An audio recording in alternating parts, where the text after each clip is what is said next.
Guimarães Rosa, em Grandes Sertões Veredas, disse: o correr da vida embrulha tudo. A vida é assim, esquenta e esfria, aperta e daí afrouxa, sossega e depois inquieta. O que ela quer da gente é coragem. E hoje o meu convidado, gente, ele é muito corajoso, ele faz os corres dele, é a pessoa mais inquieta que eu conheço. Por quê? Ele é goiano, ele é jornalista, ele foi diretor de um grupo de televisão por muitos anos. Ele me recusou de estagiário, vale a pena frisar isso aqui, mas depois ele me levou para a TV Araguari. Ele é apreciador de rock, mas no casamento dele tocou sertanejo. Ele é pai do Davi e da Lídia, ele é casado com a Lisa. Ele falava que não gostava de cachorro e agora tem dois, que inclusive tem Instagram, os cachorros dele. O que mais? Ele é consultor, ele ajudou a fundar, gente, uma TV online. Ele trabalha no ramo imobiliário, assessoria de um grande grupo de teatro, é diretor de comunicação da Fatra e é a pessoa mais bem relacionada que eu conheço, hein? Um currículo enorme, uma pessoa muito inquieta que hoje vai me contar muita história, porque se tem alguém que conhece de televisão é essa pessoa. E se eu tô aqui apresentando, é um dos responsáveis por isso. Então quem não gosta, briga com ele, tá, gente? Que prazer te receber aqui, hein, senhor? Obrigado, meu tio. Eu tô procurando essa pessoa que você falou aí. Sou eu? Menti alguma coisa? Não, né? Não, você maximizou. Maximizei, não. Mas só pra te contar, seu filho disse que você não é tão bom no churrasco. Não sou bom, sou bom, não. Aí, finalmente, né, Mas gente? eu sei fazer aqueles parangolé que parece que é Que é bom. de internet, sabe? Instagramável. Tem um jeito. Né? A questão é o ângulo da foto. Se fica bom, é outra história. Paulo, você faz isso tudo mesmo? Como que pode, hein? Não, mas foi quase que tudo que você falou é um de cada vez, né? Mais ou menos, né?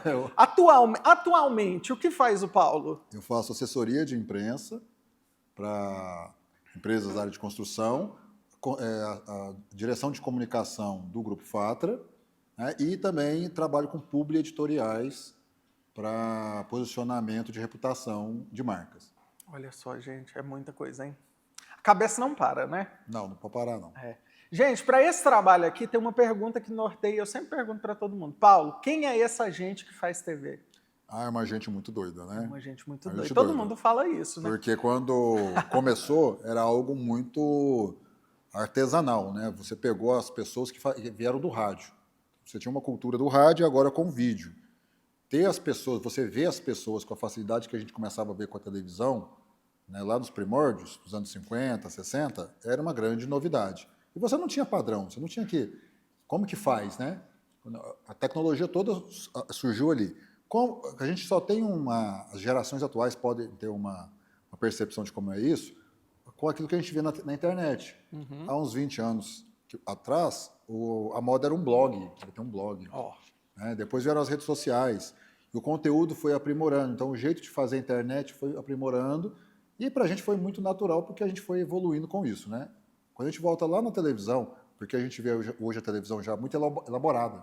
Sim. A televisão emprestou a técnica dela com o cinema para os canais de streaming, para as grandes redes de distribuição de conteúdo, mas para a gente já nasceu com isso, né?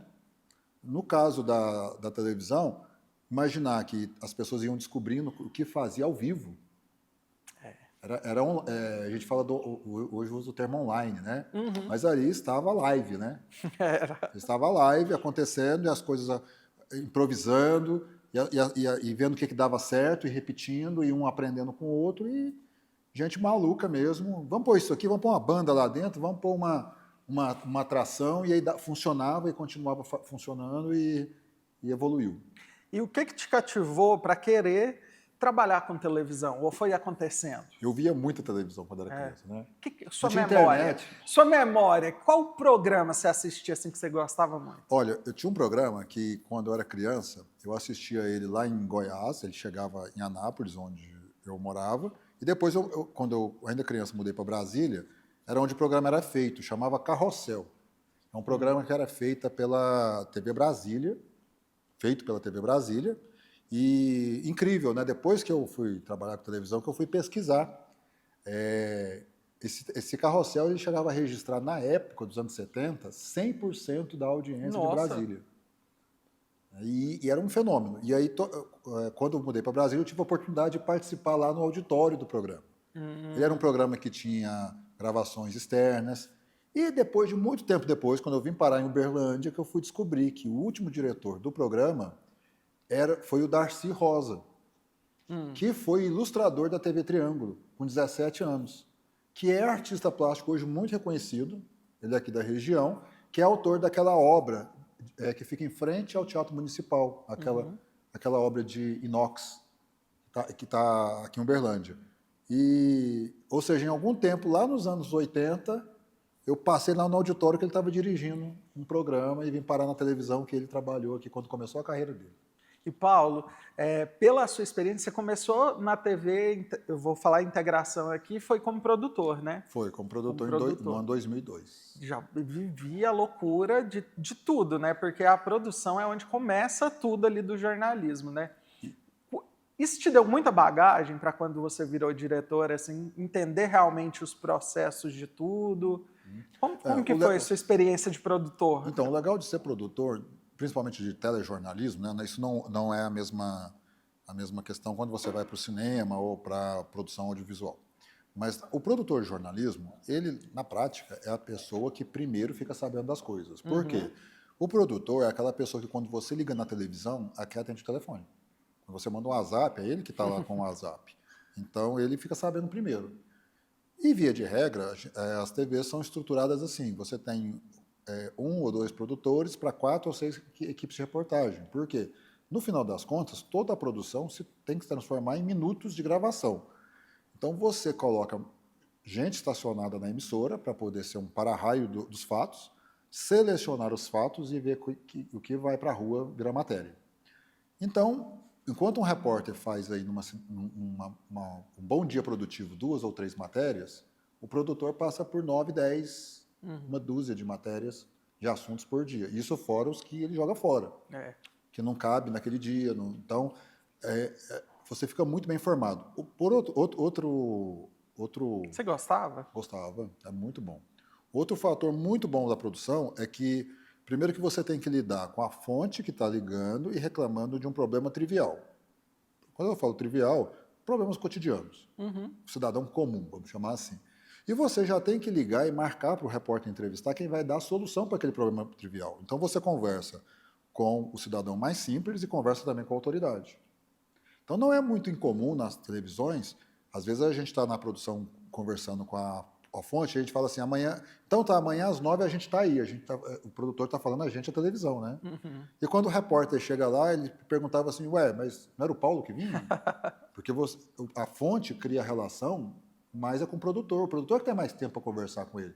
O repórter tem um tempo marcado, entrevista, a pessoa vai para outro lugar, faz a cena ali do que ambienta a matéria e segue, né? E o produtor é que tem que ter a paciência de conversar, entender, traduzir o assunto. E, Paulo, como consumidor, o que você assiste hoje em dia? Telejornal. De qual emissora? Tô brincando. Todas. Não, todas. Eu fico navegando enquanto um termina e começa o outro para poder ver. Porque durante o dia a gente acaba sabendo tudo que acontece no mundo pela internet. Né? Agora, da nossa cidade, são os canais locais. Né? Os canais locais é que você consegue saber o que está acontecendo. Rolando, né? Exatamente. E você acha que a TV, atualmente, mesmo com a internet, com tudo, ela ainda é muito conservadora no seu conteúdo, na produção de conteúdo? Muito, porque é o seguinte, eu creio que ela foi uma precursora do formato e a internet veio e explodiu as possibilidades, né? Então,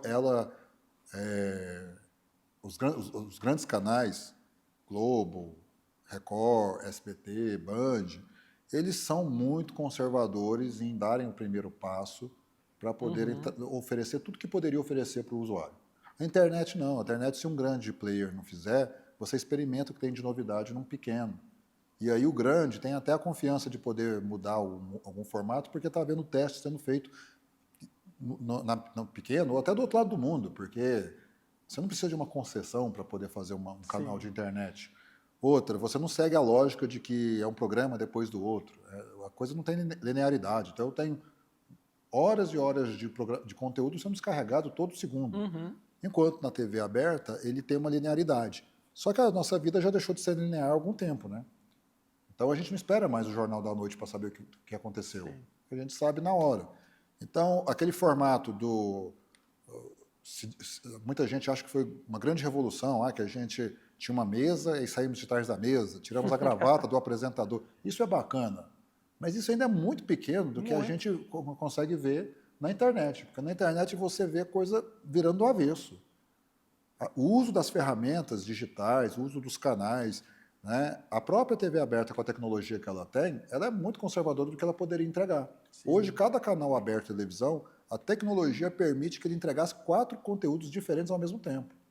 Que ele pudesse mandar interatividade já desde 2009.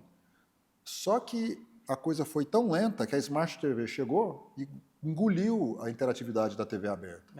Né? Então, ou seja, os canais abertos seguraram tanto a novidade que não foi um outro canal que comeu ele, foi o aparelho de televisão. E, Paulo, em outra entrevista que eu fiz, eu comentava com o Rogério, Silvio Santos ele abriu um canal de televisão por conta das portas fechadas, né? Ele começou na Globo, né? Que não era Globo, eu acho ainda, mas de tanta porta fechada ele decidiu ele mesmo, vou fazer meu próprio canal. Você acredita que se fosse hoje em dia, Silvio Santos seria um youtuber? Com certeza. Ele não abriria um canal, ele abriria um canal no YouTube, né? Exatamente, ele faria o canal dele e com certeza seria um dos mais vendidos. Sim. Entendeu? O baú da felicidade seria o baú.com. O Tigrinho, tô brincando. Pode ser, ué. Pode ser o baú. Pode não, é crime. Quem sabe se o baú naquela época não era. Mas enfim, ali tinha uma pessoa extremamente com muito talento e que tinha um talento para usar o que tinha na mão. Ele era o comunicador. Então a gente sempre apresenta algumas pessoas, Faustão, Silvio Santos, não é como jornalista ou como apresentador, é comunicador. Sim. Chacrinha, né? Jô Soares. Então o que acontece? Essa é uma categoria que é o suprassumo ali da comunicação. Você pode pôr no meio o que quiser, funciona. Você pega os programas do Silvio Santos dos anos 80 e repete ele no YouTube hoje, você gargalha do mesmo tanto. Sim. Você reproduz o que foi feito hoje, na ferramenta digital, funciona. Né? Por quê? Porque, na verdade, não tinha a ver com TV, não tinha a ver com os anos 80, não tinha a ver com nada. Ele tinha a ver com o seguinte, ele entendia o que fazia a pessoa prender a atenção e ver a programação. Mas será? Porque hoje nós temos o politicamente correto. Por exemplo, o Jô Soares tinha um Capitão Gay que não sei se hoje em dia teria essa aceitação que teve lá atrás em uma TV. Aí seria conservadorismo de quem? Dos gays ou dos héteros, que o Capitão Gay não poderia ser um herói? Não, sim, mas pela abordagem, entende? Será que na TV teria espaço hoje em dia para o Capitão Gay? Não tem, exatamente porque você não andou como a sociedade está andando. Então, se a gente tem que... Às vezes a gente pensa muito que assim, a TV controla o comportamento ou molda o comportamento da sociedade, mas tem um contrário também. Ali é um espelho da sociedade. Se a sociedade fica mais conservadora, nós tivemos, ao longo dos anos, a proibição da publicidade para conteúdo, para brinquedos. Criança, né? Para criança. Isso tirou o desenho animado da televisão. Não foi a televisão que moldou o comportamento da sociedade, foi a sociedade que moldou a televisão. Então é um espelhando o outro. Agora vamos pegar o caso específico que você falou, do Jô Soares. Ali você tinha, a gente estava falando de fim do governo militar ainda. A gente, mas era muito conservador. Será que era conservador assim? A gente tinha porno chanchada, esse tipo de conteúdo. Banheira do Gugu. Exatamente. E um programa que eu lembro de quando eu era criança ainda, eu lembro de quando ele saiu do ar, porque quando ele saiu do ar ele deu lugar ao Balão Mágico, né? Então eu lembro disso. Mas um programa que foi extremamente revolucionário, nós estamos falando de 83, TV Mulher. Entendeu? TV Mulher colocava sexólogas da manhã de segunda a sexta para falar sobre comportamento sexual. Uma coisa que as mulheres não falavam. O homem até hoje tem problema para falar, né? Mas as mulheres eram muito mais reprimidas. Então você colocou ali nos anos 80 no meio da ditadura. Então a questão será que é a televisão que está moldando esse comportamento do politicamente correto ou é a sociedade que está constrangendo até a nossa liberdade de expressão com essa desculpa? E que às vezes é uma desculpa mesmo. Porque quando eu falo politicamente correto, vamos tirar daqui, porque tem um caráter pejorativo quando a gente usa esse termo numa conversa como essa aqui agora, né? Uma coisa é que bullying é errado de qualquer forma. Assédio moral é errado de qualquer forma. Outra coisa o humor, até que ponto é o limite do humor? Né? Então, é como uma filosofia. Até que ponto eu não vou discutir tal assunto? A gente chegou num teto e daí para frente a sociedade falou, não, daqui para frente eu não quero discutir. Mas se a gente pegar o Jô Soares, Chico Anísio, seus personagens, vamos pegar lá o Painho, né? Ele estava representando um gay. Esse personagem ele não tinha espaço na literatura. Ele era muito disfarçado na dramaturgia.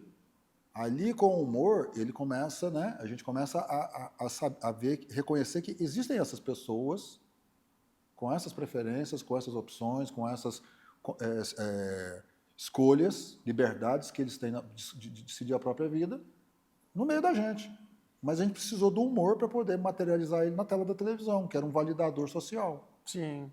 Né? Sim. Então, essa coisa do conservadorismo vai também que a sociedade cria barreiras para a gente continuar avançando em alguns temas. A gente nunca vai poder saber onde nós chegaríamos se a gente não tivesse colocado algumas barreiras.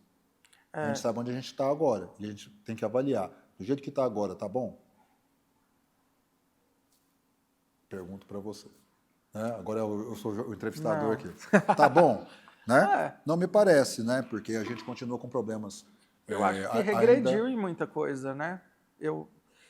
Quando você fala assim que a televisão ela ela reflete a sociedade, não sei se eu concordo 100%, porque eu estou parando para pensar agora quando você falou. Porque eu acho que a televisão ela dita assim muita coisa. Dita, mas ela recebe... tem um discurso de poder sobre a população muito forte. Mas ela reverbera o que vem da sociedade. Dá um exemplo para você. Vamos pegar aqui as redes sociais. Aquele tanto de gente rude que está nas redes sociais, elas sempre estiveram aqui. Sim. A gente só pôde perceber o tanto de gente grossa, sem educação, bruta.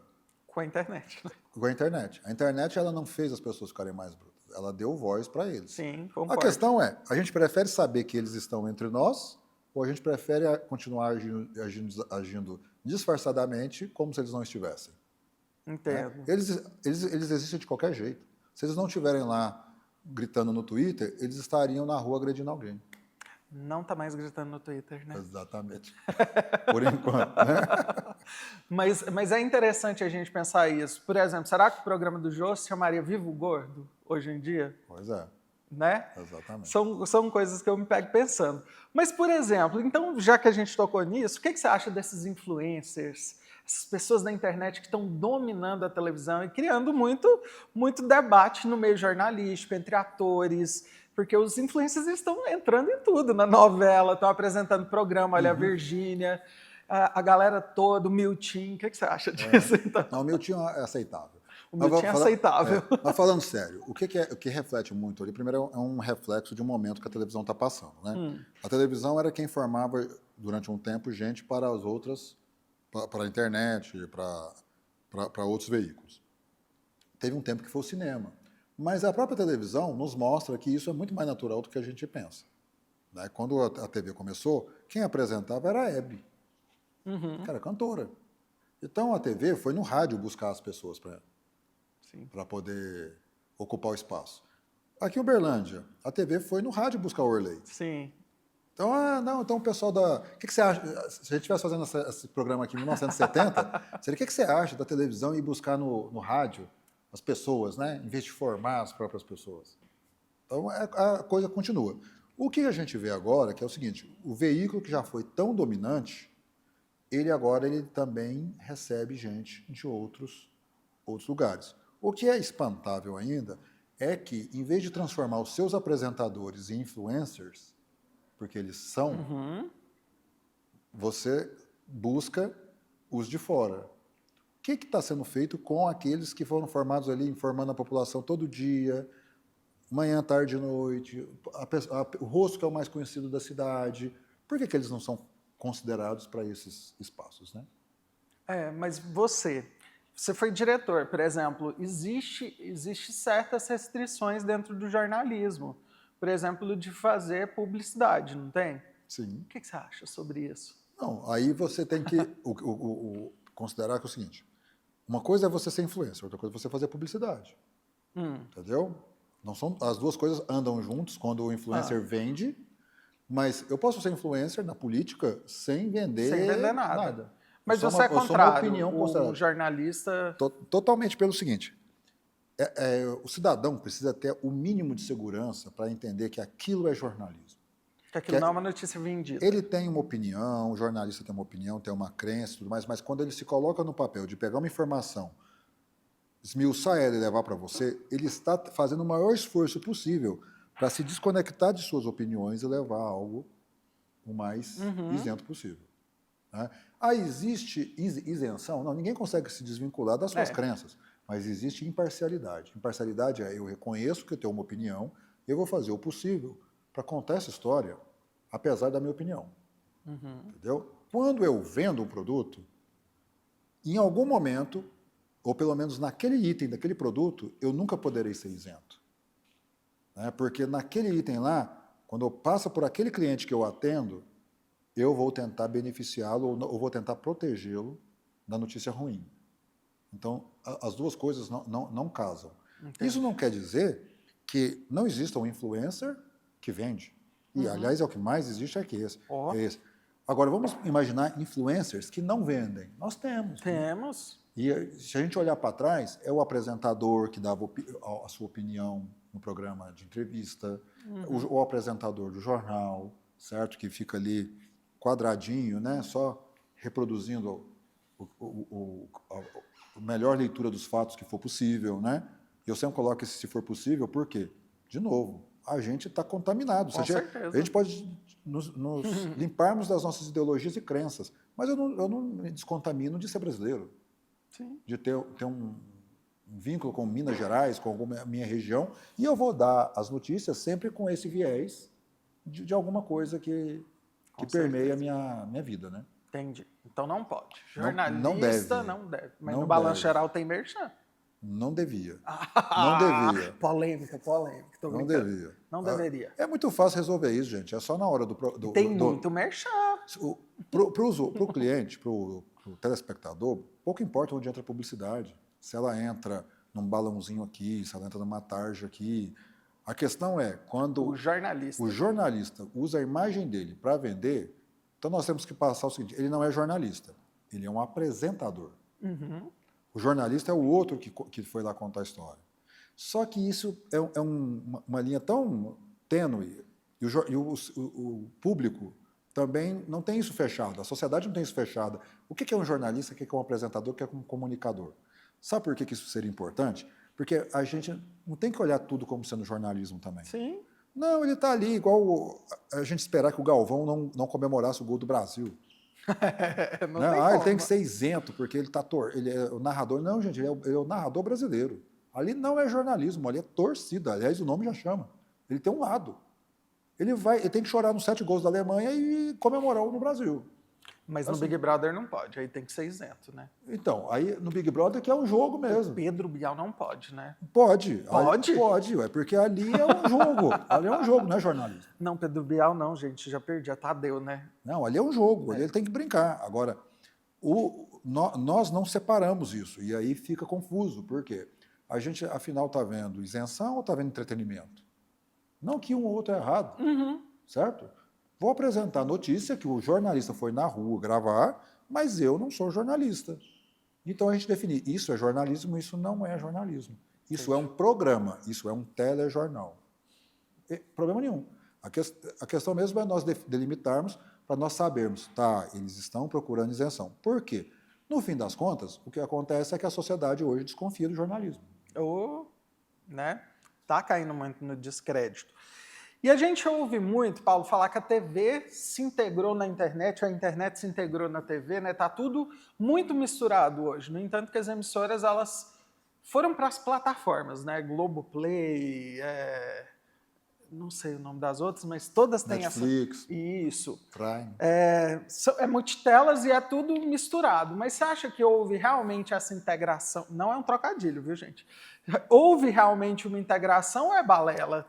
São produtos diferentes e não adianta... É uma grande balela que eles ficam juntos porque quem está me ajudando a criar essa percepção é o aparelho de TV. Quem mandou primeiro foi o aparelho de TV. O meu aparelho LG, Samsung, o que for, ele coloca aqui a TV aberta, numa janelinha, com a Prime aqui, o Netflix aqui, o Spotify aqui. Aí nós estamos integrados. Não, só que aqui o sinal vem do ar. Daria para fazer muito mais integração? Daria, desde 2009. Não, ninguém fez. Daria para fazer multitelas, né? A gente tem a possibilidade do multicanal na TV aberta. Nem isso quiseram fazer, porque isso, a leitura é que isso fragmentaria a audiência. Você concorreria com você mesmo. A internet está se lixando para isso. Me vem a Netflix e me coloca 2.000 filmes ali. Até escolhe o que você quiser. O importante é que você está comigo.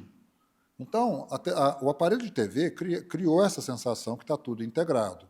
Mas quando a gente vai para por mais que tenha uma linguagem, que tenha o influencer na novela, né? Porque ou o ator no streaming. Exato. O que está acontecendo nesse momento é só que um meio reconhece que o outro também é poderoso. Que as pessoas de um meio ajudam a enriquecer o outro. Não que vamos fazer com a linguagem da internet. Dá um exemplo para você. Ainda a dificuldade que nós temos de, por exemplo, as emissoras de interior quebrarem a programação quando tem algo relevante para elas. Certo? Então, nós temos um fato que é importante para Uberlândia, não é importante para a Bahia. Você tem ainda amarras de grade de programação que não tem a ver com a fluidez da internet. A internet está se lixando. Se você, eu programei tais matérias para entrar e agora pegou fogo aqui. Não, tem que esperar aqui na fila para entrar. Não, a gente quebra tudo e entra ali. Lá no Depressiva já está, ó, né? Exatamente, o bicho está comendo lá no Instagram. Por quê? Porque eles ocupam exatamente o espaço que um veículo tão poderoso como a televisão não quer ocupar, que é ser esse caos, que é a vida da gente, que não tem linearidade, que as coisas acontecem e que, né, a gente quer se informar naquela hora sobre a gente aqui, mas a gente quer estar submetido a um horário que é nacional. Eu mesmo, eu gosto de assistir, quando eu perco a novela, eu vou lá no Globoplay e assisto o horário que eu quiser, a novela das 9. Posso assistir de manhã, porque eu que mando no horário que eu assisto, né? Exatamente. Isso é legal. Mas isso aí, o que acontece? A TV está disponibilizando o conteúdo usando a plataforma de internet para resolver o problema que o Milton causou. Porque o Milton quer ver outro horário, como milhões de pessoas querem ver em outro horário. Quem está resolvendo o problema dessa pessoa não é a televisão, é a internet. É a internet. A internet. E, Paulo, o que você sente falta na TV hoje em Uberlândia? O que falta? Programa ao vivo, programa de entretenimento ao vivo. Entendeu? Na TV Araguari a gente teve essa oportunidade, e eu vou dizer para você, na TV aberta eu nunca tive a oportunidade de fazer isso fora do jornalismo, né? Então, no jornalismo, todos os jornais eram ao vivo. Mas é jornal. Jornal você tem ali uma programação, existe um caos controlado ali, as notícias estão chegando, você não sabe o que a pessoa vai dizer ao vivo, né? Mas é razoável. Outra coisa é você fazer um programa de auditório ao vivo. Entendeu? Por que a gente não tem programa de auditório ao vivo no interior? Por que a gente não tem programa de música? Por que a gente não tem transmissão dos grandes eventos? Vamos pegar aqui Uberlândia, só de eventos que dariam... O timbre, os Rock in Rio da vida. Bacana. A TV para a programação mostra o Rock in Rio para o Brasil inteiro. Eu acho maravilhoso aquilo. Mas o Camaru, por que ele não é transmitido ao vivo? Alguma coisa? O Timbre, o Festival do Fundinho, do Mamed, né? O do Congado foi, não foi? Foi pela internet. Pela internet. Pela internet, entendeu? Entendi. Uma transmissão de 7h30 pela internet. Então, o que acontece?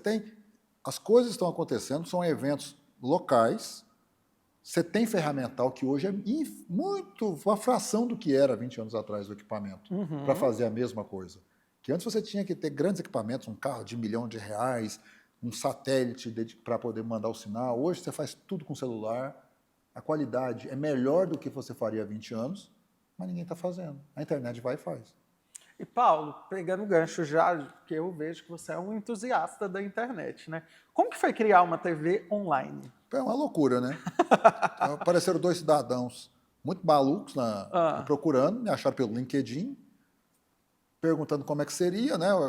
Bom, maluco, né? Mas você já pensava nessa ideia? Não, a menor ideia disso. Já tinha estudado como montar isso, né? Mas Nunca tinha pensado nisso. Aí me vem o Wilson e o Diogo de Araguari, da WD Telecom, me encontram pelo LinkedIn e começam a conversar. E a primeira sensação é assim, como assim, né?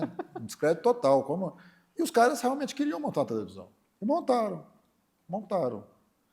E essa loucura que ele fez, a gente só equipara aqui aos fundadores das TVs aqui, né? De Uberlândia, na região. O seu Ari, né?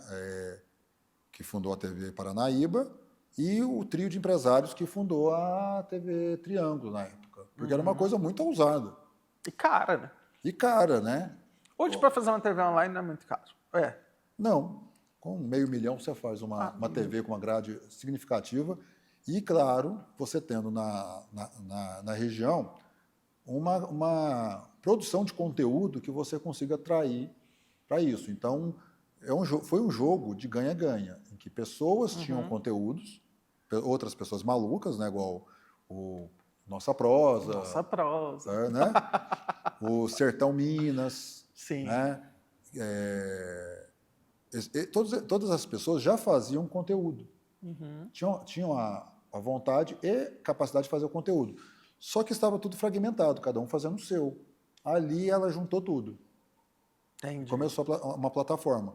Então foi algo assim, inusitado e que era uma tendência, tanto é que logo surgiu uma em Uberaba, outra em Perdizes, Goiânia montou uma rede. Cadê aqui em Uberlândia?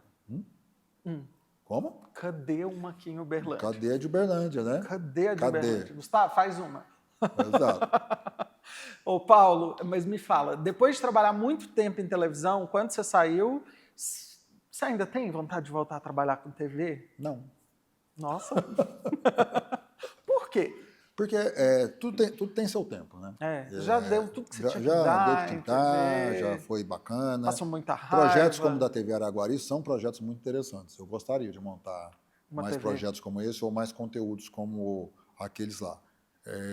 Primeiro porque tem essa coisa de fazer pela primeira vez alguma coisa. Isso é que é interessante. Fazer novamente o que já foi feito não te apetece. Eu gosto dessa palavra. Né? Não me apetece. Tão literária. Mas, enfim, isso eu acho interessante, por quê? Porque é isso que o mercado está querendo.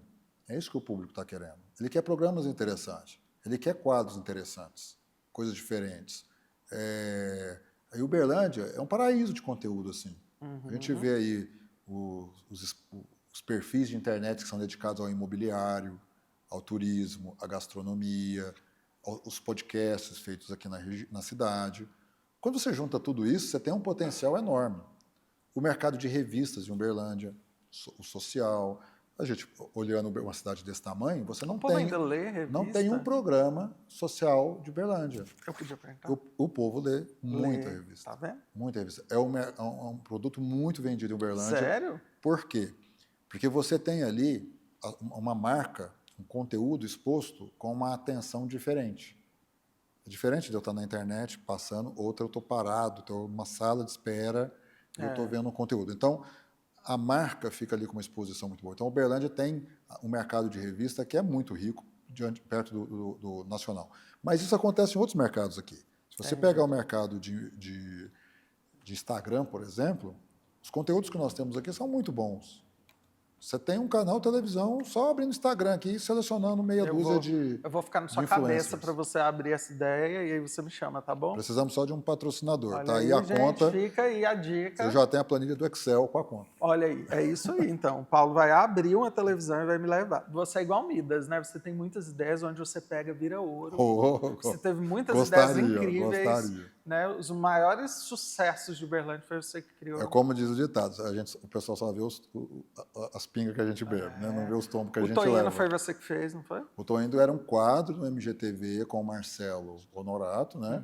E aí a gente criou. Quem tem o toque de Midas do Toindo foi a Ana Maria Braga. Ana Maria. Porque ela aproveitava o conteúdo que era feito pro jornalismo. A ideia era ter um conteúdo leve, porque a gente sempre tem no jornalismo notícias que são pesadas. E isso, inclusive, afasta a audiência. E aí esse conteúdo começou a ser usado pelo Mais Você. E começou sendo tão usado que a gente percebeu o seguinte, isso aí rende um programa. E fizemos um programa só com essas notícias, essas matérias de personalidades curiosas. Paulo, você quando era chefe, você também pegava repórter de outra emissora? Pegava, demais. Nossa, você não fica com vergonha disso? E todo mundo pegava os daqui todo também. Mundo pegava, todo né? mundo pegava. Era um todo mundo pega-pega tremendo. Tudo. Mas me fala, o caminho mais fácil para televisão é o Nepo Baby, é o padrinho político ou é o talento? Hoje, o caminho mais curto para você conseguir é um o trabalho Nepo Baby, né? É você não reclamar de fazer coisas que estão fora do seu registro de carteira assinada. Seguinte, se você pensa em entrar como produtor, aprende a editar, aprende a fazer reportagem, aprende a apresentar, vai lá para o acúmulo de função. Deve ser. Eu não posso afirmar, meus advogados não estão presentes para eu dizer que você acúmulo de função. Você era um chefe que pedia muitas coisas para o funcionário? Não, eu era um chefe que dava muita oportunidade para os funcionários. E quando você a não gente me quis de estagiário, Paulo. Eu vou dizer para você, a gente foi perceber seu currículo, já era tarde demais. Eu já estava velho para ser estagiário, né? Não, você tinha um currículo muito celebridade, sabe? Ah, é? Entendi. Muito malhação, essas coisas. Isso pesou. Entendi. Mas não é Nepo Baby nem política. Não. A meu ver, hoje, para a televisão, para o trabalho de jornalismo, principalmente jornalismo profissional, é você ser multifunção. Mas existe isso também, não existe? Do quê? Padrinho político, nepotismo. Deve ter. Basta você ver alguém que não dá conta de fazer tudo que tem que fazer, porque está pendurado lá por um apadrinhamento desse. Porque dizer para você, as estruturas estão muito enxutas, né? As planilhas de custo muito apertadas para as empresas profissionais. Então, você ter essa preferência de alguém porque é filho do amigo é muito mais difícil. Porque se a pessoa não tiver como corresponder ali, tem que ter talento mesmo, porque dizer para você, a pessoa já tem que chegar lá como comunicadora. Porque hoje os equipamentos reduziram muito, todo mundo mexe em tudo. Então, o produtor concorre com o editor de imagem, os equipamentos já permitem isso, né? Então, as emissoras estão usando isso. Se você não souber isso, você é descartado. Então, não tem padrinho que segure tão fácil assim. Então, tá bom. Gente, pra gente encerrar agora, eu vou fazer um jogo rápido. Eu vou te dar 2 opções, você escolhe uma. É uma só e fala por quê. Dirigir uma equipe ruim ou ter um chefe ruim? Dirigir uma equipe ruim. Porque você escolhe? Eu escolho, porque é melhor, a responsabilidade é sua de consertar a equipe. O chefe ruim, nada salva ele. É verdade. Fazer uma matéria que adorou e não ir para o ar, ou ver no ar uma matéria que você não gostou. O que você prefere? A primeira. Né? A primeira. Pelo menos você tentou e fez o seu melhor, né? Dirigir um programa ruim na Globo ou dirigir um programa ótimo na Rede TV? Com certeza o programa ótimo. Na Rede TV? Com certeza. Na Rede TV? É melhor você ser o melhor do mais precário do que ser o pior do melhor. Entendi. Mas você iria para a Rede TV? Iria. Esperando propostas aí, havendo propostas. Né? Mas eu quando você saiu da Globo, você não pensou em pôr um aplique, tentar uma novela na Record? Não, Record não. Não, nem me chamaram para casa lá da Fazenda. A Fazenda? Então tá. Pão de queijo ou pamonha? Pão de queijo. Vendido, hein? Goiano vendido. BBB, A Fazenda ou Masterchef? Não gosto de nenhum dos 3. Nossa Senhora, gosta do quê? Não. Como eu falei, meu conteúdo preferido realmente é o jornalismo. Entendi. Né? E agora com não todo esse reality conteúdo... nenhum. Estrela da casa. Cecília tá lá, viu? Lamento. Cecília queria sua. Não é o tipo de conteúdo que me atrai. Acho interessante, não tenho nada contra o pessoal que fica fã e tudo mais. Mas é um modelo que... Os modelos de reality, né, eles seguem uma fórmula de fazer uma dramaturgia ali como algo que estivesse acontecendo real. Mas essas temáticas... Sabe que um Big Brother que me interessaria? É um Big Brother hoje de políticos. Ia ficar interessante, não ia ficar de influência, Paulo Sérgio, de influência, todo mundo lá e cada um eliminando o outro. Mas seria interessante. Pablo Marçal da Atena. Não ia ficar interessante? Esse eu queria apresentar isso daí. Ó. Quem ia pro paredão? Todo mundo ia ser expulso pela regra do jogo. Paulo. A democracia não expulsa eles da regra do jogo. O Big Brother expulsaria eles. O Big Brother expulsaria. Paulo, eu quero te agradecer. Foi rápido, obrigado. Mas a gente tem muito assunto. Gente, que honra. Esse cara sabe muito. E ele me ensina todos os dias, né, meu consultor, sobre gente que faz TV. Eu tô tentando ser gente que faz TV. Você já é gente que faz TV. Não, não faço. Você faz TV, faz internet, faz tudo, né? social. Você é o cara que seria contratado sem padrinho. Seria, não seria, não. Meus amigos aqui, ó, TV Paranaíba, TV Integração, Band, Triângulo, contratem o Miltinho. É isso aí. Olha só, gente, um pedido aqui. E é isso aí, gente. No próximo episódio tem mais gente que faz TV aqui comigo, contando mais história pra gente falar de televisão.